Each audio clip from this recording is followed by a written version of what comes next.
Welcome to another episode of Hot Mic. Today we are playing a brand new game on the channel called Plague Inc. Oh yes, I really love this game. I've played a few levels already of it, actually a bunch of levels of it, because I've unlocked a ton of stuff. But a lot of my recordings were done pre all of my new camera, new audio equipment, so consequently they sound pretty shit. But we're going to go around. I feel like we're going to do pretty darn good. If you've never seen Plague Inc. before, it is exactly how it sounds. Basically, we are going to create a plague. We could choose from a bunch of different options. We could be a bacteria, a virus, a fungus, a Nurex worm, a parasite, prion, necrovirus, nanovirus, bioweapon, simian flu, shadow plague. So there's all these different things that we could be. Like base level, the one that you start off with is a bacteria. And that one's kind of fun. Okay, so I won't get too crazy into what I've chosen here for my genetic code, but there's different things that you can add that adapt to your organism. So we're playing a bacteria here, and my policy with this game is always to sort of slowly infect everyone before I start evolving more lethal things. Because basically the whole idea of this game is that you want to infect the world, and you basically want to kill off everyone in the world. And the victory condition is that once everyone is completely wiped out by your plague, you win. So essentially we're trying to create a super bug here. And ooh, let's see here. There's different levels. We got casual, experienced strategist is normal here. 2/3 of people wash their hands. Doctors work 3 days a week. Sick people are ignored. Brutal. Compulsive hand washing. Doctors never go home. Sick people locked in prison. Mega brutal. Genetic drift impacts evolution. Doctors invest in research. Random medical checkups. Oh my goodness. I feel like, you know what? It's our first ever video in this series here. So we're going to go for normal. Okay, so we have to choose a name for our plague. And all of my fans out there who are nurses will know this one well. There we go. we are C. diff. Basically, C. diff happens. Certain people have it normally in their gut, but basically what happens is when you take too much antibiotics, it can wipe out the normal bacteria in your gut, and the C. diff can take over. And essentially it produces very nasty, foul-smelling fecus, which is obviously, foul-smelling is a light way of putting it. It is absolutely horrible. But I think we'll probably start in the U.S. here. So basically, we want to run very far under the radar. So every time we infect a new person, we get DNA points. Every time we move to a new country or a new continent, we get DNA points. So as the infection grows, we'll also evolve a little bit, but we want to slow down our evolution because we don't want to get noticed by the rest of the world very quickly. We want to just sort of sit and wait. That's always my policy with this game, is sit and wait, let people get infected. There's only 2 people infected here. Really, only 2 infections. 3 infections. Basically all along the eastern seaboard here. Oh, of course someone... Where's that? That's still Florida there, isn't it? It's like Tallahassee. So also starting in the developed world, there's a lot more antibiotics. Tsunami hits West Africa. So they have better drugs than if I were to like start in Africa, for example. I think that's a mechanic in the game here. But depending on where you start, you also gain different buffs and different things that will change the way that your disease behaves here. So we should automatically, because we were in the US, I think we should start automatically with some cold resistance. Maybe? Maybe not. It's pretty temperate, actually, in the US. If we were to start in Canada or Greenland, we might get some cold resistance, or Russia or Scandinavia here. Africa, we might get some heat resistance. Same with Brazil. But there's different things that we can level up here, and that's what we use those DNA points for. So we can level up our transmission, which is probably a good thing here. And if we're talking about how does C. diff migrate, well, Technically, it migrates through spores. People touch C. diff spores and they spread it to other people. But it's always good. Water and air evolution is actually a good thing to get right off the bat. Eventually, maybe we could go for some animal vectors, they're called, when a virus or a bacteria hops onto an animal and uses it to carry it. We're not going to evolve symptoms. And if we get any symptoms right off the bat here, we're going to devolve them because we don't want to get our virus found. We want to get all the infectivity with none of the severity, basically. And we have cold resistance and just bacterial resistance. I think we'll evolve all of our transmission first, and then we'll start going into resistance, and we'll try and we'll go slow here. We'll go nice and slow, but we could speed up the game, of course, here with this fast forward arrow. Top notch mine opens in Sweden. Well, that's great. It's about to have C. diff.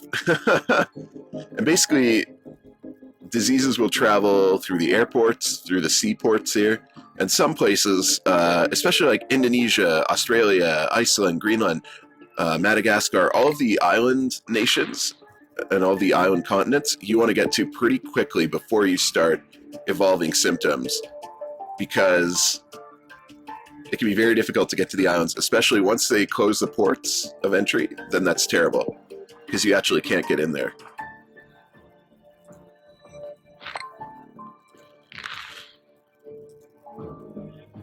So it looks like all the infection is in USA right now. And you can see on this map here who is infected.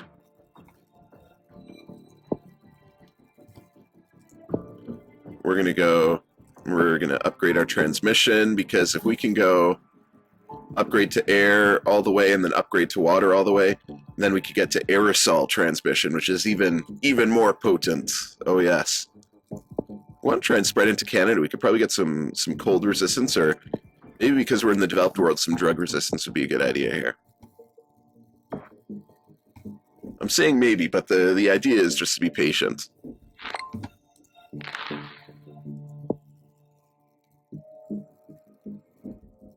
More people probably wash their hands here anyways.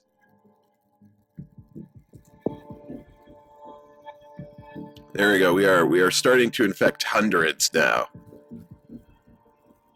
I feel like the US is a good hub. Europe would be another good hub to start spreading our disease, spreading our illness. Oh, we're going into the thousands. You see, it'll grow exponentially now. And then eventually it's going to jump to a country. I feel like the next country it'll jump to will probably be somewhere in Europe here. We got Spain, we got France, Germany, Poland, Central Europe. Some of these are just broken into like general areas, or sort of like subcontinents. They're not broken into countries completely. Spreads to France, I was right. We were going to Europe.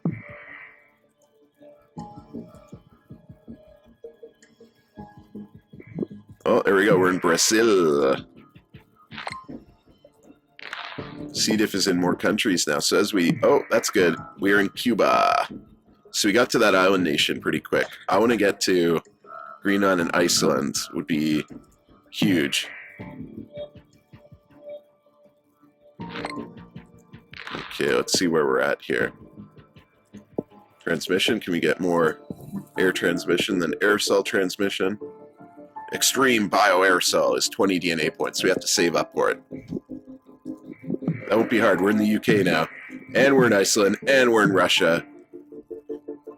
World menu contains useful data. Well, obviously, we could see how many places we've infected. We had infected Japan as well. Japan is sometimes a difficult one. New Zealand will be a difficult one. Same with Indonesia. But it looks like we're spreading pretty well. Oh my gosh. All these DNA bubbles. It's spreading so rapidly now. Look at that. We hit Indonesia. More infectious than tuberculosis. Okay, we're going to go for bioaerosol now. Look at that. And then how much do we have left? We have 6 DNA left. May as well just save it up here. There we go. Greenland, Scandinavia. More infectious than HIV. C. diff is spread to everyone. Okay, let's see where we're at now. So, if we have all the island nations, I'm not super concerned here. Down in the corner here, New Guinea is holding out. One of our last island holdouts there. It's spreading like wildfire in Africa. Look at that. The US is just gone.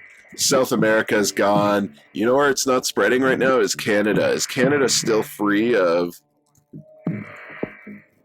No, Canada's got it. Okay, looks like everything's got it.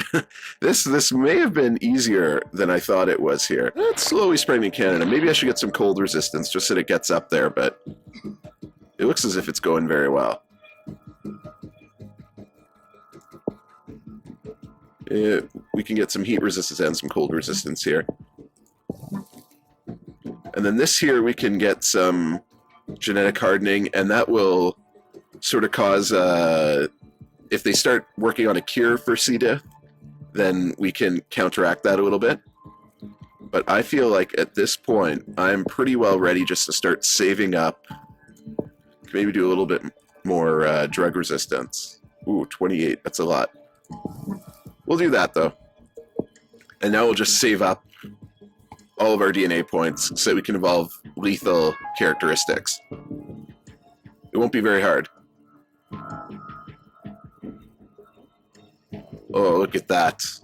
We've taken all of Europe, all of Asia, Central America, South America. There we go. With that cold resistance now we're spreading, and heat resistance will spread all around Africa now. Very quickly, the entire world is becoming infected. 6 billion, close to 7 billion. Rash has mutated. Okay, well. And the world is not working on a cure. Everyone in the world has C. diff.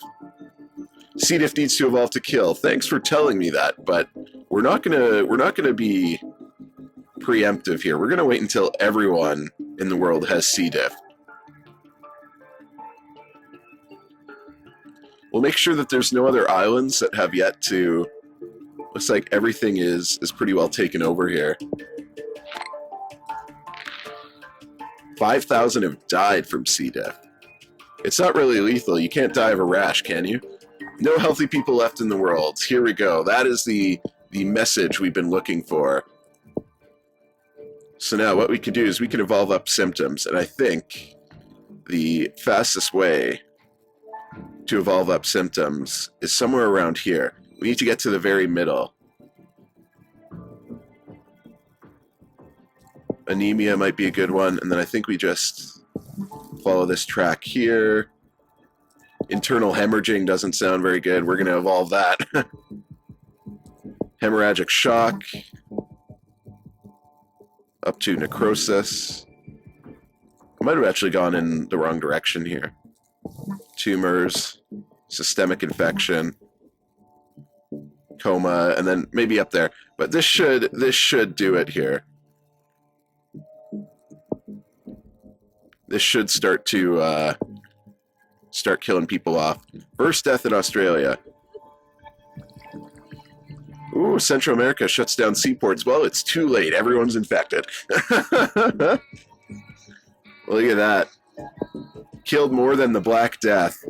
Killed more than the Spanish flu. Canada starts work on cure. Well, I knew Canada would be in there. We've now killed more than smallpox, though. Okay, we're going to keep on evolving here because we need to get deadly. This is when we want to go to. Total organ failure. So, necrosis is cool, but total organ failure is actually the one we want to get to. And severity and lethality now are up. Our infectivity is kind of low, but we basically infected everyone. And look at how fast we are killing people off here.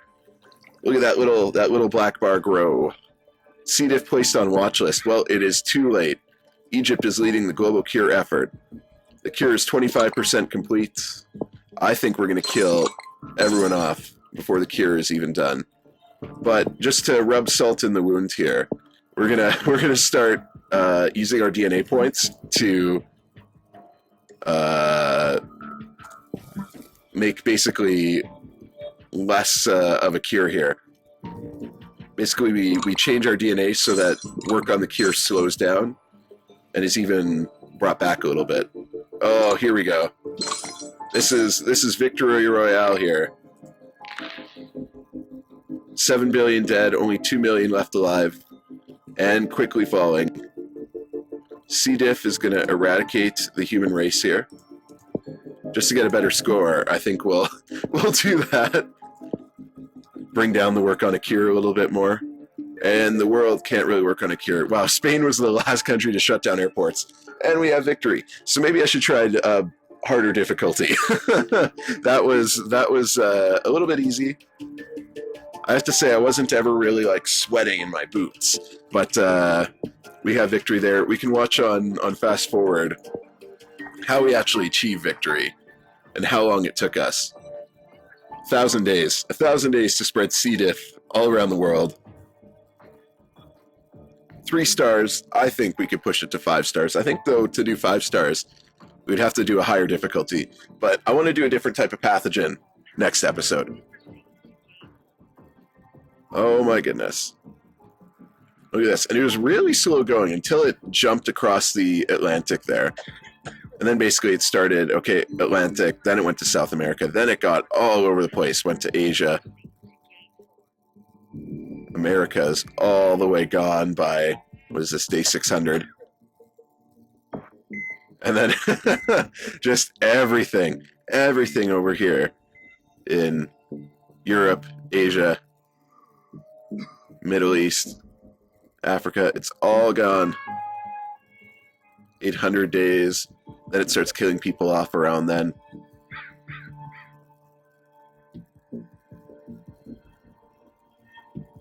Wow, look at that. So leave a like if you want to see more Plague Inc. Comment, what pathogen should I do next? I'm thinking I'm just going to move into virus. I'm going to probably just go down the list.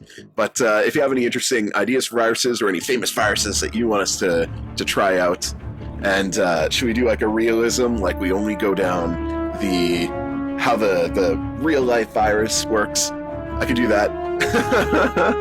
I got my microbiology textbook here somewhere. But basically subscribe if you want to see more content here on the Hot Mic channel, and I will see you in the next episode.